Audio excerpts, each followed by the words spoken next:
Hello viewers, আসসালামু আলাইকুম। আশা করি সবাই ভালো আছেন। আজকে আমি দেখাবো অক্টাল থেকে কীভাবে হেক্সাডেসিমালে রূপান্তর করতে হয়।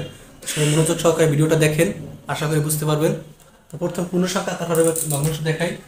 একটা পূর্ণ সংখ্যা লিখি 7 5। এটা একটা পূর্ণ সংখ্যা, অক্টালে আছে, এটা হেক্সাডেসিমালে রূপান্তর করব। হ্যাঁ, তো হেক্সাডেসিমাল থেকে অক্টাল থেকে হেক্সাডেসিমালে রূপান্তর করতে হলে সবচেয়ে সহজ পদ্ধতি হলো এই অক্টাল সংখ্যাটাকে বাইনারিতে রূপান্তর করব, তারপর বাইনারি থেকে এটা হেক্সাডেসিমালে রূপান্তর করব। তো বাইনারিতে রূপান্তর করবো কেমনে? অক্টাল থেকে প্রথমে বাইনারিতে রূপান্তর করতে হলে এটা 3 বিটে সাজাইতে হবে। তা 3 বিট কি?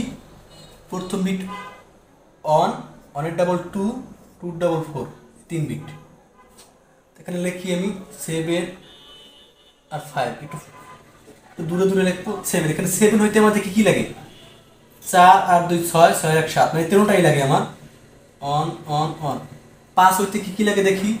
4 আর 1 5, 2 লাইনে দেখে 2 নিচে 0, অন 0 অন। হয়ে গেছে আমাদের অক্টাল থেকে বাইনারি। মানে এই সংখ্যাটা আমরা 4 বিটে সাজাবো, ডান দিক থেকে বাম দিকে 4 বিটে সাজাবো। এখানে 3টে আছে, তাই 3টে লিখি। ও সরি, এখানে 0 1 0 1, আর এখান থেকে একটা অন আনি। এই 4টা হয়েছে। এখন আবার এখানে থাকে 2টে অন থাকে, 4টা হইতে লাগে কটা? 2টা। আমরা 2টে 0 পিছন দিয়ে দিই।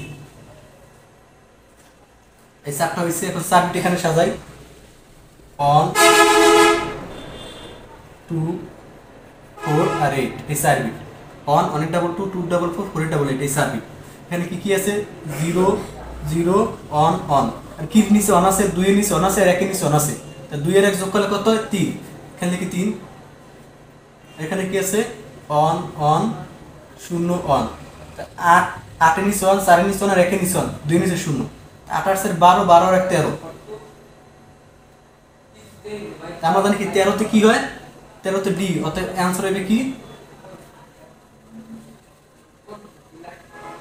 3D hexadecimal. আশা করি বুঝতে পারছেন।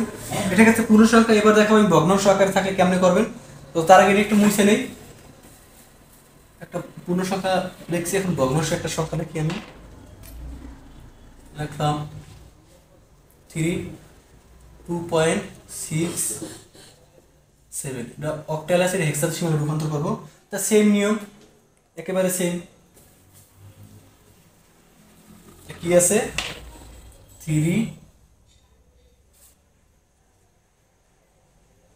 2, পয়েন্ট একটু ভালো করে দেয়, এই পয়েন্ট 6 আর 7। তো প্রথমে এটা বাইনারিতে নেব। অক্টাল থেকে বাইনারিতে প্রথম 3 বিটে নেব। 3 বিট কেন? 3 আছে। 3 হইতে কি কি লাগে আমার? 2 আর 1 লাগে। 4 লাগে দেখে 4 নিচে 0, তাই কত হয়? 0 ডাবল অন। পরে 2 হইতে লাগে কি? 2, এই দুইটা লাগে না দেখে 2 পাশে 2টা 0, 0 অন 0। পয়েন্ট এখানে 6, 6 হইতে কি কি লাগে? 4 আর 2 আর 0 লাগে না দেখে অনের নিচে 1 লাগে না দেখে অনের নিচে 0, আর 4 আর 2 কত হয়? 6 হয়ে যায়, তাই ডাবল অন 0। 7 হইতে কি কি লাগে? 4 আর 2 6, 6 আর 1 7, মানে 13টাই on.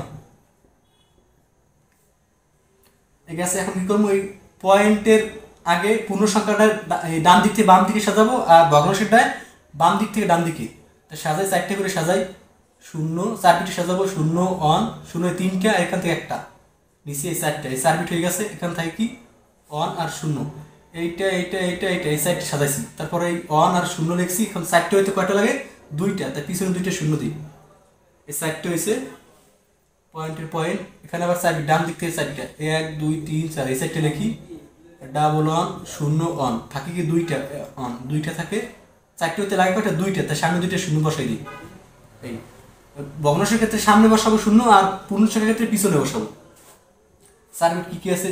0 0 0 on. On miss on আছে দেখি, অন। এখানে কি আছে? অন 0 অন 0, তাই কত? 8 আর 2 10, 10 এর 10, 8 এর নিচে অন আছে, আর 2 নিচে অন, 8 আর 2 কত? 10। আমাদের এই 10 এর জায়গায় আমরা এ লিখতে পারবো। হেক্সাডেসিমালে 10 নেই, আছে এ, লিখি এ। পয়েন্টের পয়েন্ট এখানে কত আছে? 8 আর 4 12 0 1, 12 আর 1 13, 13তে আমরা জানি 13তে ডি। এখানে আছে কি দেখি? ডাবল অন 0 0, তাই 8 আছে 12, 12তে সি, সরি 12তে সি। এটার অ্যান্সার কি? On A point D C. এই হয়ে গেছে আমাদের অক্টাল থেকে হেক্সাডেসিমাল রূপান্তর।